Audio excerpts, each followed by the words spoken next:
सुप्रभात मेरे प्रिय विद्यार्थियों। कल आपकी परीक्षा है और इस परीक्षा में आपको जो भी पाठ दिए गए हैं उनको अच्छे से तैयार कर लीजिए। इन्हीं को मद्देनज़र रखते हुए एक बार इनकी पुनरावृत्ति करवा रहे हैं। कैमरे में बंद अपाहिज जो है वो रघुवीर साहा जी के द्वारा लिखा हुआ है। कैमरे में बंद अपाहिज का सार जान लीजिए। तो देखिए, कैमरे में बंद अपाहिज कविता में दूरदर्शन कर्मियों की संवेदनहीनता और क्रूरता पर प्रकाश डाला गया है कि वे किस प्रकार एक अपाहिज को बिठाते हैं और उससे तरह तरह के प्रश्न पूछते हैं जिनसे उसका कोई लेना देना नहीं, वे और उसकी संवेदना को बढ़ा देते हैं। प्राय मीडिया में कार्यक्रम को आकर्षक और विकाऊ बनाने के लिए मानवीय दुख दर्द को खोल कर दिखाया जाता है। अपाहिजों को कैमरे के सामने लाकर उनसे बड़े क्रूरता से प्रश्न पूछे जाते हैं। उनके सोए हुए दर्द को जानबूझकर ताज़ा किया जाता है। मीडिया की कोशिश होती है कि अपाहिज व्यक्ति अपने दर्द से और दर्शक करुणा से रो पड़े। इस प्रकार उनका कार्यक्रम रोचक बन जाता है। कवि ने मीडिया की इस व्यावसायिक क्रूरता पर गहरा कटाक्ष किया है। यहाँ पर देखिए, कैमरे में बंद अपाहिज, इस पाठ का यही औचित्य है कि जो मीडिया वाले हैं वह एक अपाहिज को कैमरे के सामने लाते हैं और उससे तरह तरह के प्रश्न पूछते हैं जो कि वो उसको और परेशान कर देते हैं, दुखी कर देते हैं। दूसरा है सहर्ष स्वीकारा है गजानन माधव मुक्तिबोध जी का। तो इस कविता का सार भी जान लेते हैं। सहर्ष स्वीकारा है कविता मुक्तिबोध के निजी अनुभवों पर आधारित है। कवि अपनी प्रेरणा के स्रोत को अज्ञात रखता है। इस कविता का तुम माँ है या पत्नी, प्रेयसी, बहन या कोई और, इसका रहस्य बना हुआ है।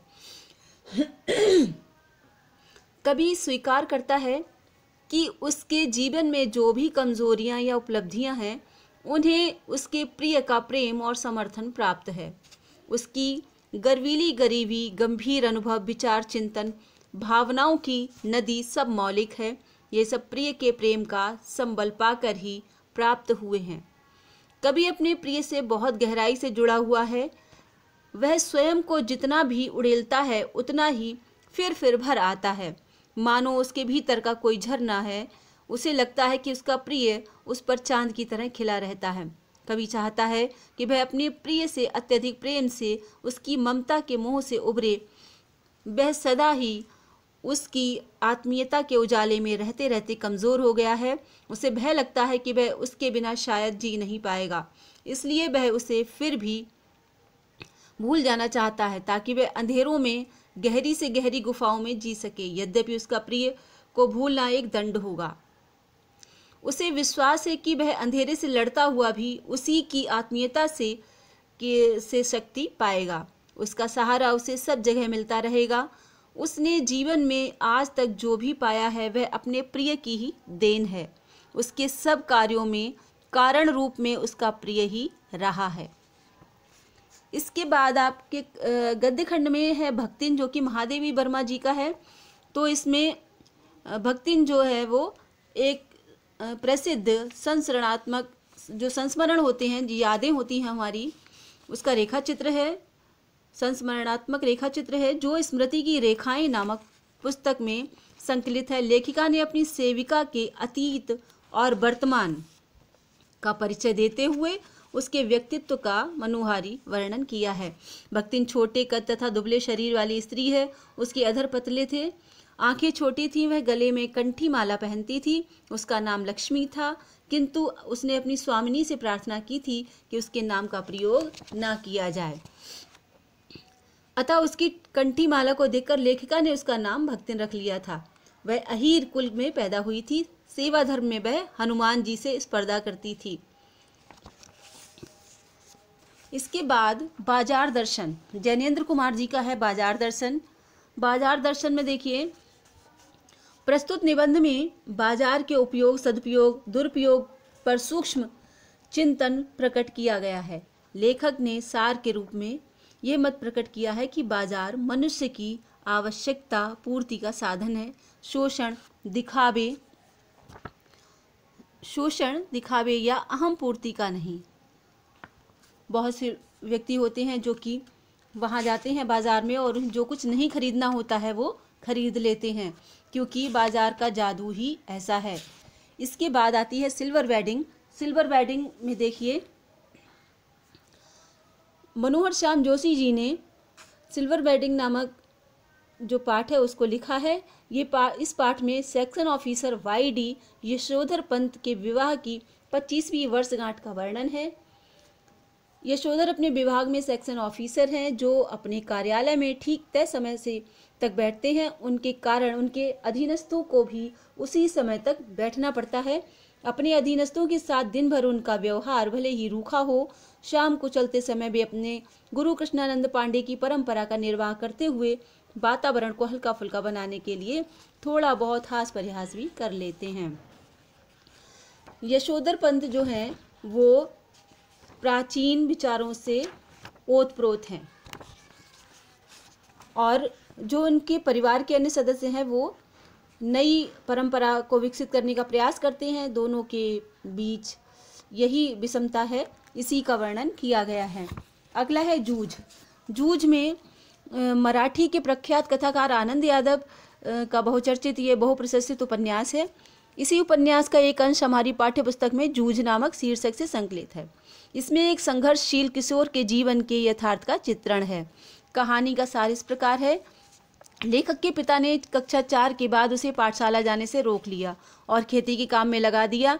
खेती में उसे खेतों में पानी देना होता है, कोलू पर काम करना पड़ता है, परंतु लेखक पढ़ना चाहता है। वह जानता है कि खेती में जन्म भर काम करने के बाद भी हाथ कुछ नहीं आएगा, लेकिन अगर पढ़ लिया तो नौकरी भी लग जाएगी। इस बात को वह अपने दादा से कहने की हिम्मत नहीं कर पा रहा क्योंकि दादा इस प्रस्ताव को सुनकर उसे बुरी तरह पीटता है। लेखक 5वीं कक्षा में जाकर बैठता है। वह कक्षा में गली के 2 लड़के उसके साथ जो अपरिचित थे, कम उम्र के थे, लेखक उनको वह परेशान करते हैं। बीच की छुट्टी में ही उसी जो लड़के थे उन्होंने उसकी धोती की लांग खोल दी, किसी ने कुछ भी किया, उसको परेशान करते थे। बसंत पाटिल लेखक से आयु में छोटा था। एक बच्चा था बसंत पाटिल जो कि लेखक से आयु में छोटा था। वह पढ़ने में बहुत होशियार था। वह कक्षा का मॉनिटर था, तो लेखक की उसके साथ बहुत मित्रता थी। न व सौदालंकर मराठी के अध्यापक थे। वे बहुत तन्मय होकर पढ़ाते थे। उन्हें मराठी और अंग्रेजी की बहुत कविताएं कंठस्थ थीं। उनका गला सुरीला था, छंद और लय का ज्ञान था। वे कविता के साथ ऐसे जुड़ते कि अभिनय करके भावबोध कराते। वे स्वयं भी कविता करते थे। कभी कभी कक्षा में अपनी कविता सुना भी देते। लेखक तन्मय होकर सुनता था। इन कविताओं का लेखक पर इतना प्रभाव हुआ कि उसे पानी लगाते या ढोर चराते, ढोर कहते पशुओं के लिए, उसे अकेलापन महसूस नहीं होता था और वह कभी कविता गाने लगता और कभी मास्टर जी की तरह अभिनय करके भी कविता को गाता था। मास्टर सौदालंकर स्वयं कविता करते थे। अनेक कवियों के काव्य संग्रह उनके घर में थे। वे कवियों के संस्मरण भी सुनाते थे। इससे लेखक की कवियों के बारे में धारणा बनी कि कवि भी अपने जैसा ही एक हाड़ मांस का क्रोध लोभ का मनुष्य होता है। अतः लेखक ने सोचा कि वह भी कविता कर सकता है। लेखक अपनी कविता मास्टर जी को दिखाता। कभी कभी कविता दिखाने के लिए वह रात को ही मास्टर जी के घर पहुंच जाता था। तो कवि को किससे प्रेरणा मिली कविता लिखने की? मास्टर सौदलगेकर स्वयं कविता लिखते थे, इसलिए उसको मास्टर जी से प्रेरणा मिली। मास्टर जी का पूरा नाम क्या था? नावा सौंदलगेकर। तो इस प्रकार जूझ में क्या था? एक बच्चे की संघर्ष की कहानी है।